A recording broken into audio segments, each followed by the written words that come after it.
Hello everyone, welcome to my YouTube channel. आज इस accountancy class में 11th क्लास का कैश बुक पढ़ेंगे। कैश बुक बनाते समय मैंने अपनी पिछली वीडियो में बताया था कि वो बहुत टाइप की होती हैं। उसमें से पहला टाइप था सिंगल कॉलम कैश बुक। ये भी सिंगल कॉलम कैश बुक थी और पिछली वीडियो में मैंने सिंगल कॉलम कैश बुक ही पढ़ाई। पर इन दोनों में जो डिफरेंस है, पिछली वीडियो में मैंने जो पढ़ाया था उसमें जीएसटी, आईजीएसटी, सीजीएसटी नहीं था, बट इस वीडियो में मैं आपको सीजीएसटी, एसजीएसटी और आईजीएसटी पढ़ाऊंगा। सीजीएसटी और आईजीएसटी में अंतर क्या होता है? जब अपने स्टेट से बाहर सामान बेचते हैं या बाहर से खरीदते हैं तो हमें जो टैक्स देना पड़ता है और टैक्स कलेक्ट करना पड़ता है वो होता है आईजीएसटी। जो अपने स्टेट में सामान सेल करते समय और परचेज करते समय टैक्स देना पड़ता है वो होता है सीजीएसटी। अगर हम यूपी में रहते हैं और दिल्ली से सामान खरीदते हैं तो आईजीएसटी देंगे, और अपने ही स्टेट में यूपी में सामान बेचेंगे और सेल करेंगे तो सीजीएसटी देंगे। देखिए इस क्वेश्चन को कैसे अप्लाई करते हैं। ये क्वेश्चन मैंने पहले लिख लिया है। Enter the following transaction in a single column cash book. ये सारा क्वेश्चन मैंने लिख लिया है और यहाँ फॉर्मेट बना लिया मैंने। फॉर्मेट वैसे ही बनता है, date, particular, voucher number, LF, amount debit, date, particular, voucher number, LF और अमाउंट क्रेडिट। अब पहला पॉइंट लिखा है बैलेंस इन शॉप, यानी ये वो बैलेंस है जो हमारी शॉप में पैसा पहले से ही पड़ा हुआ है। इस पैसे की इंफॉर्मेशन नहीं पता हमें कि ये कहां से पाया या कहां से हमें मिला है। ये इंफॉर्मेशन है कि हम पे पहले से पैसे पड़े हुए हैं। जो चीज हमारे पास पहले से होती है हम उसको जर्नल एंट्री नहीं बना सकते उसकी। तो ये लिखेंगे क्या, हमारे पास 40,000 रुपये पड़े हैं तो ये प्लस के होंगे, तो मैं लिख दे रहा हूं 40,000 लिख दिया मैंने। और इसे लिखेंगे टू बैलेंस ब्रॉट डाउन, और डेट है February 1st। ये 40,000 रुपये हमारे पास पहले से पड़े हैं तो ये प्लस में होंगे। दूसरा ट्रांजेक्शन लिखा है बॉट गुड्स, यानी सामान खरीदा।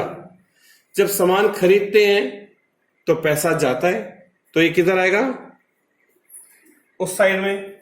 गुड्स परचेज किया है 30,000 रुपये का तो 30,000 रुपये माइनस में लिखेंगे क्योंकि पैसा जा रहा है।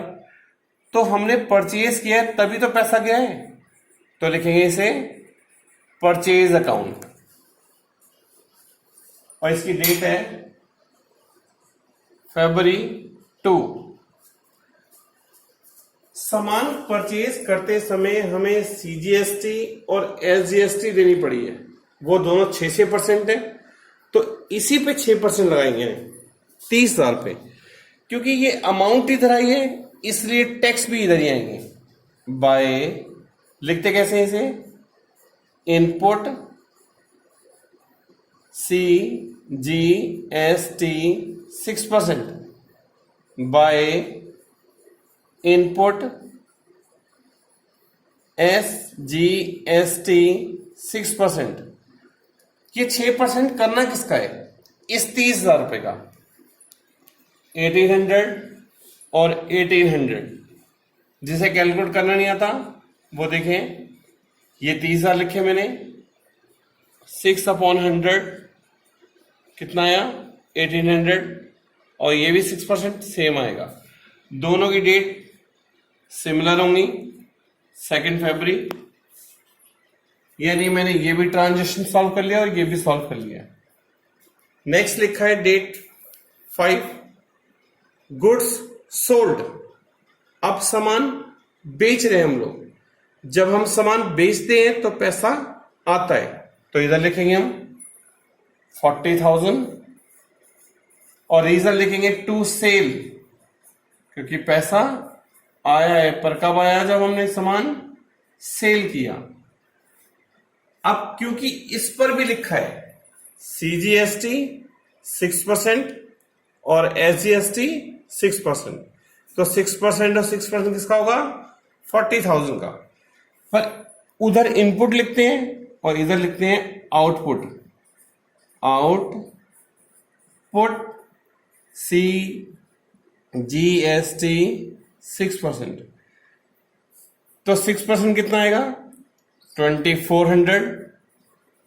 और एक और टैक्स है आउटपुट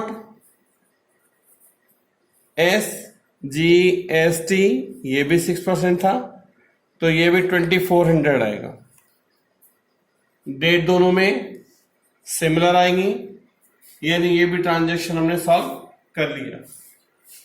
पेड टू इच्छा ऑन अकाउंट, इसका मतलब है कि मैंने इच्छा के 6000 रुपये देने हैं। ये पैसा मैं चेक से नहीं दे रहा हूं, दे कैश ही रहा हूं। ऑन अकाउंट का मतलब होता है कि मैंने अपने अकाउंट में उसका एक अकाउंट बना रखा है, उस अकाउंट में उसके हमने 6000 रुपये देने हैं, तो हम उसे 6000 दे देंगे, तो हमारे पास से कैश जाएगा। तो किस साइड लिखेंगे हम लोग? उस साइड लिखेंगे, 6000 लिख देंगे और लिख देंगे बाय इच्छा। अगर आपको इसके नाम के आगे अकाउंट लगाना है तो आप एपोस्ट्रोफी S बनाएं और अकाउंट लिख दें। डेट है इसकी 10 फरवरी। नेक्स्ट लिखा है, ये पॉइंट भी हो गया। रिसीव्ड फ्रॉम अर्नव, अब अर्नव से पैसे मिले हैं तो पैसा आया होगा, तो लिखेंगे रिसीव्ड साइड में टू अर्नव। अगर आपको इसके आगे अकाउंट लगाना है तो आपको, मैंने बार बार बोल रहा हूं, एपोस्ट्रोफी S जरूर बनाना पड़ेगा। इसका मतलब अर्नव का अकाउंट, डेट है 11 फरवरी। इसी के नीचे लिखा था एंड डिस्काउंट अलाउड, हमने डिस्काउंट दी है। अगर हम किससे पैसे लेते हैं तो हम उसे 200 रुपये छोड़ रहे हैं, तो डिस्काउंट शो नहीं करते हैं, तो इसे शो नहीं करेंगे क्योंकि सिंगल कॉलम कैश बुक है। नेक्स्ट लिखा है पेड टू ट्रेवल एक्सपेंसेस। अगर हम ट्रेवल एक्सपेंसेस पे करते हैं तो पैसा जाता है, तो उसकी अमाउंट है 7000 by travel expenses, travelling expenses. इसकी डेट है 12। नेक्स्ट लिखा है paid rent for godown. Godown का मैंने रेंट पे किया तो पैसा गया बाय रेंट। इसकी अमाउंट है 10,000, पैसा जा रहा है ना, डेट है 15। अब इसके साथ भी लिखा हुआ है CGST और SGST, और दोनों 6% है, तो सेम वे में वैसे लगाएंगे बाय इनपुट CGST 6% और बाय इनपुट SGST 6%। तो 10,000 का 6% 600 रुपये, ये भी 600 आएगा।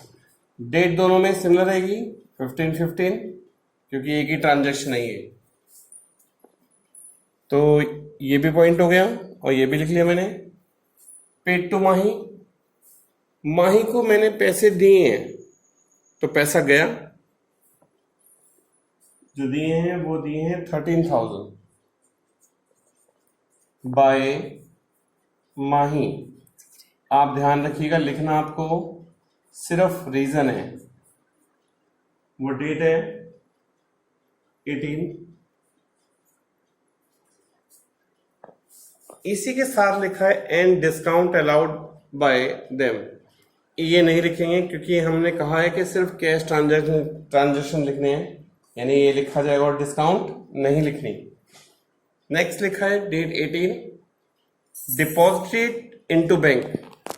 बैंक में डिपॉजिट करें, अगर हम बैंक में डिपॉजिट करते हैं तो हमारे पास से कैश जाता है।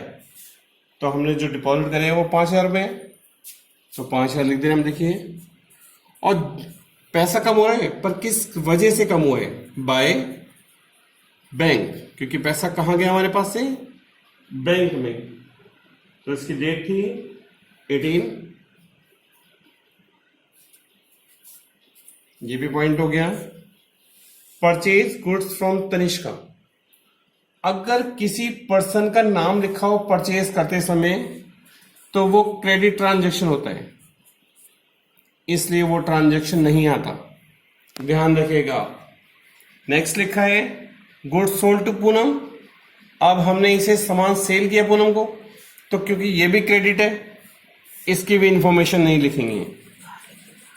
क्रेडिट यानी उधार। नेक्स्ट लिखा है cheque issued to Tanishka, Tanishka को चेक दिया है, तो ये पेमेंट जो पैसा कम होगा वो कहां से कम होगा? बैंक से।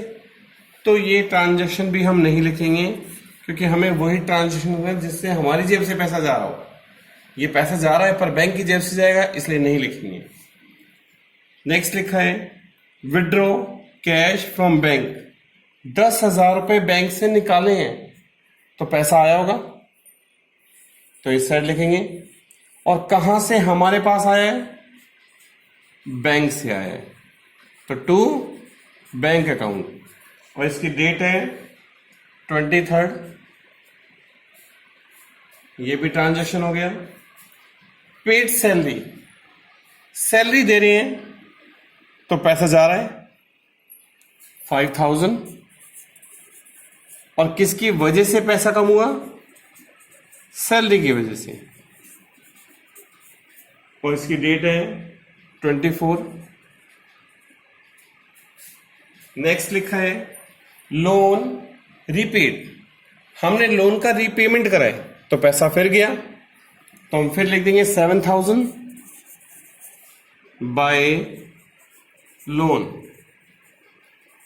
अकाउंट। इसकी डेट गिवन है 25। नेक्स्ट देखिए कमीशन रिसीव्ड, अब कमीशन मिला है तो 40,000 रुपए आए होंगे, तो प्लस वाले साइड लिखेंगे और लिख देंगे टू कमीशन अकाउंट। इसकी डेट है 27 फरवरी। लास्ट ट्रांजैक्शन इंटरेस्ट रिसीव्ड, अब हमें 30,000 रुपए इंटरेस्ट मिला है तो ये भी पैसा आया होगा, तो टू इंटरेस्ट अकाउंट। डेट है 28 फरवरी। यानी मैंने सारे ट्रांजैक्शन लिख लिए, जिनसे रुपया आया वो इस साइड और जिनसे पैसा गया वो इस साइड। पर आप ध्यान रखिएगा, बैंक वाली ट्रांजैक्शन तब लिखिएगा जब हमारे पास पैसा आ रहा हो तो, या हमारे पास से बैंक जा रहा हो तो। ठीक है, अब इसका टोटल देखिएगा कैसे होगा। मैं इसका टोटल लिखा हूं यहां पे, इस पूरे का टोटल आएगा 1,74,600, और इस साइड का टोटल जो आएगा वो आएगा 87,800 टोटल है ये इस साइड का, और ये टोटल है इस साइड का। इस टोटल में से ये टोटल माइनस करेंगे, यानी 1,74,600 में से 87,800 माइनस करेंगे तो बचेगा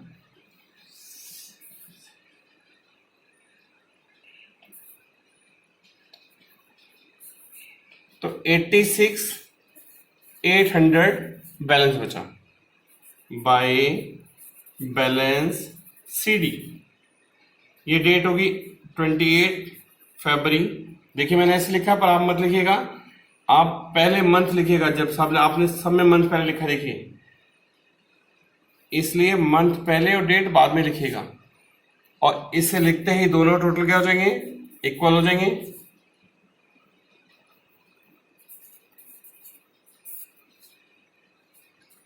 और ये CD अगली डेट यानी फरवरी है, मार्च, 1 मार्च को हो जाएगा टू बैलेंस ब्रॉट डाउन।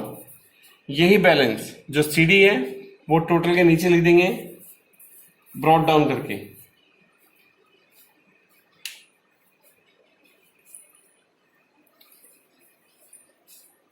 ध्यान रखिएगा, ये 3 टेक्स्ट मैंने जो लिखे हैं इनका नाम लिखा हुआ है।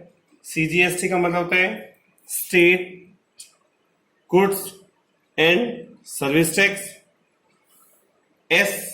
CGST का मतलब होता है central goods and service tax.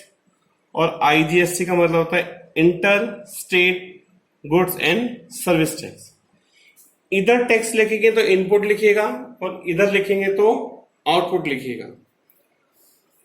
अगर आपको मेरा वीडियो पसंद आया हो तो प्लीज मेरे चैनल को शेयर करें, लाइक करें एंड सब्सक्राइब करें और जो बेल आइकन है उसे प्रेस कर दें। Thank you for watching my video.